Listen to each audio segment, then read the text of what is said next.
Shalom, selamat pagi, selamat tahun baru untuk seluruh pemirsa GKPS TV dimanapun saudara berada pada saat ini. Sebelum kita mendengar firman Tuhan, marilah kita bersatu dalam doa. Kita berdoa.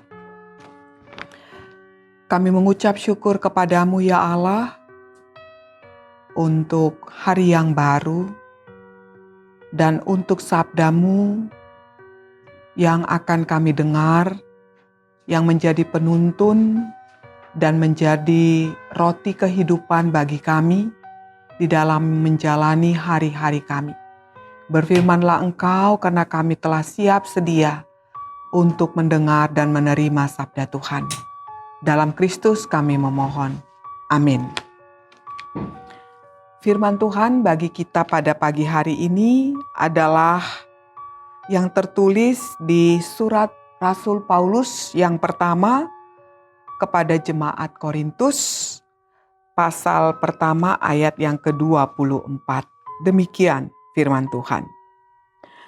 Tetapi untuk mereka yang dipanggil, baik orang Yahudi maupun orang bukan Yahudi, Kristus adalah kekuatan Allah dan hikmat Allah.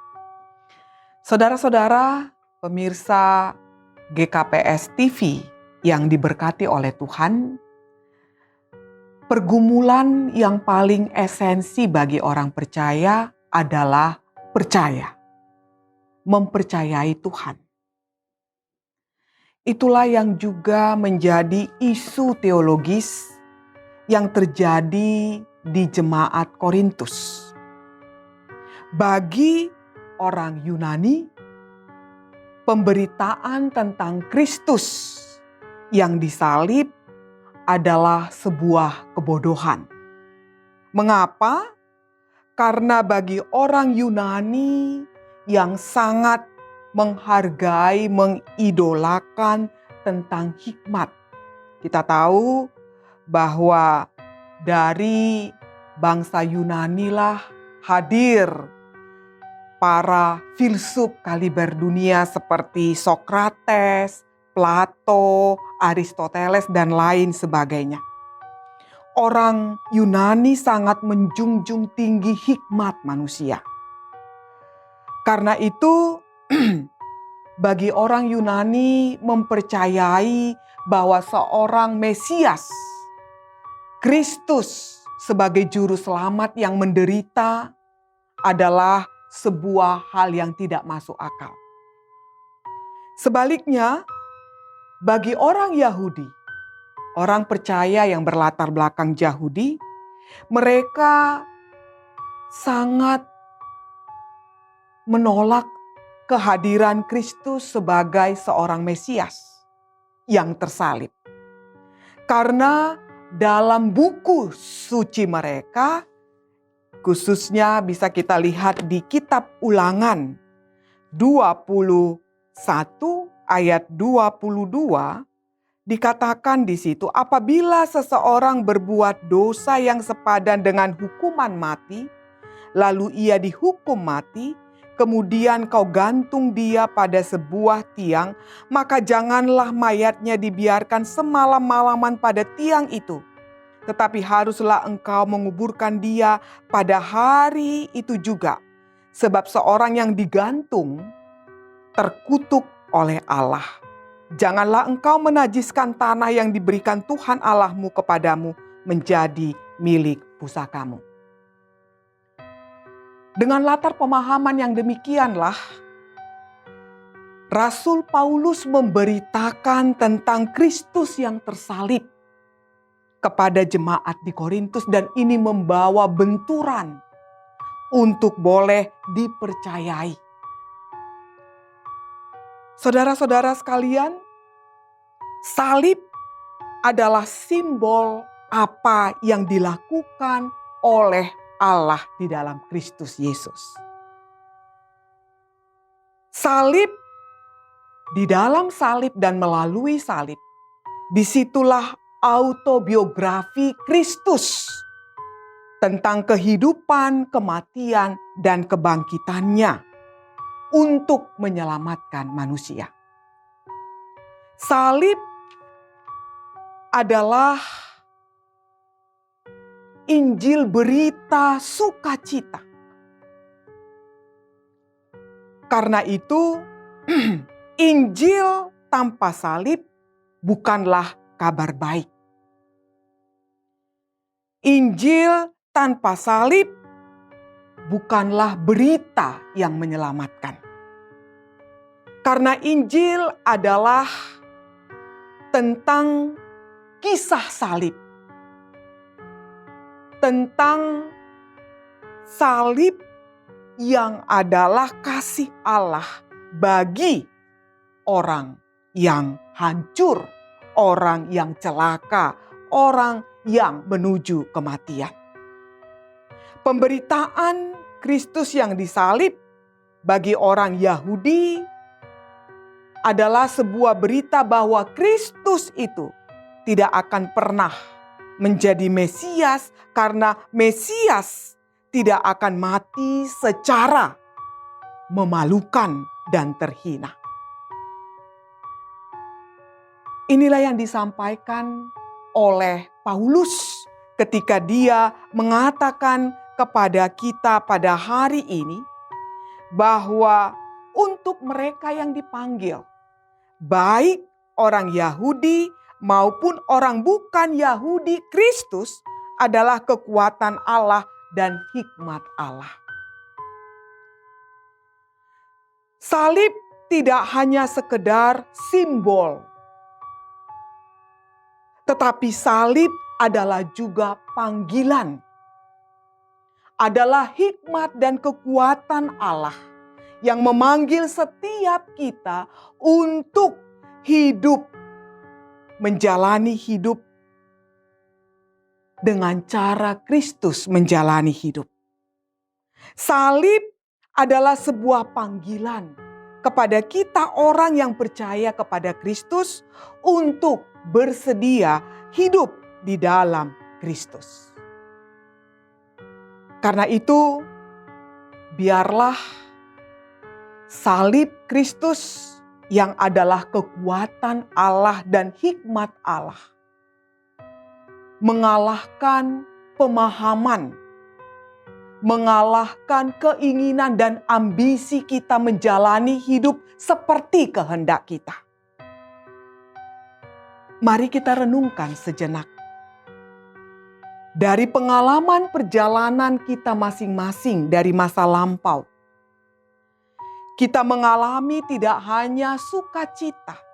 Perjalanan hidup kita tidak dan bukan perjalanan karpet merah.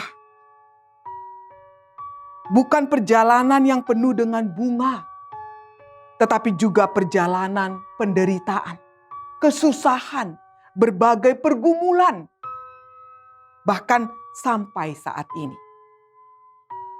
Tetapi firman Tuhan hari ini mengingatkan kita bahwa bukan menurut kehendak kita, bukan menurut apa yang kita pahami, tetapi semuanya adalah menurut kehendak Tuhan. Dia bisa memakai segala peristiwa yang terjadi dalam hidup kita. Dia bekerja melalui seluruh kejadian dalam hidup kita. Dan karena itulah, pada saat ini kita bisa hadir seperti apa adanya kita di sini dan hari ini. Kiranya firman Tuhan ini menolong kita untuk semakin mempercayai hikmat Tuhan, mempercayai Kristus yang menyelamatkan kita. Walaupun ada begitu banyak hal yang bertentangan dengan keinginan hati kita, tetapi hikmat Allah, kekuatan Allah menjadi kekuatan, menjadi sumber kesetiaan bagi kita untuk menjalani hidup sebagai orang yang percaya. untuk menaati dan mengaminkan kehendak Tuhan dalam hidup kita. Amin. Marilah kita bersatu di dalam doa. Terima kasih ya Tuhan untuk firman-Mu yang meneguhkan kami dan menantang kami untuk semakin mempercayai Engkau ketika begitu banyak hal-hal yang kami hadapi dan alami yang bertentangan dengan logika kami. Biarkan kami mempercayai hikmat dan kekuatan kuasa kasih-Mu di dalam salib Kristus, meneduhkan dan menenangkan kami untuk menghadapi dan menjalani setiap pergumulan yang kami hadapi hari ini dan hari-hari mendatang. Karena semuanya itu adalah kekuatan-Mu untuk menyelamatkan dan mengasihi kami. Dalam Kristus kami berdoa. Amin. Ku kagum hormat akan Engkau, ku kagum hormat akan Engkau, Kau Allah yang layak dipuji, ku kagum akan Engkau.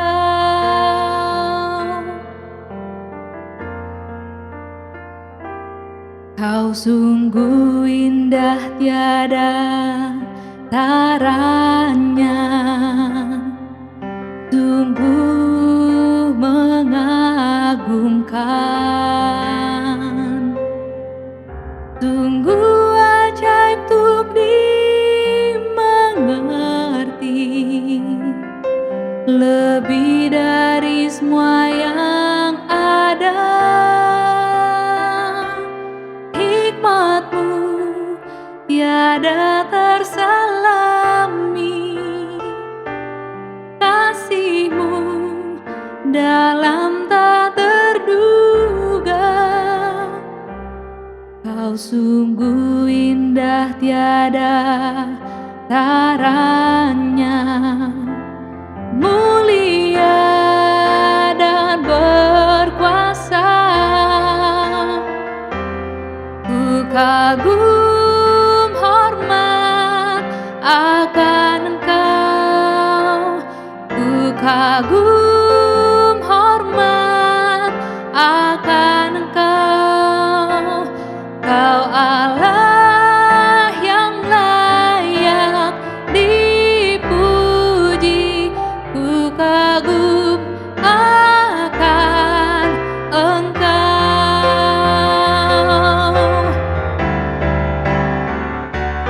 Ku kagum hormat akan Engkau, ku kagum hormat akan Engkau, Kau Allah yang layak dipuji, ku kagum akan Engkau,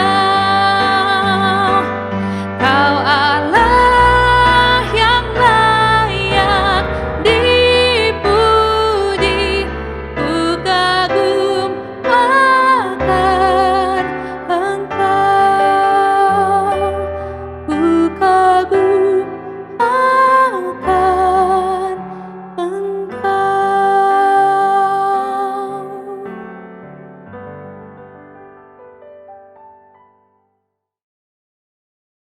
GKPS TV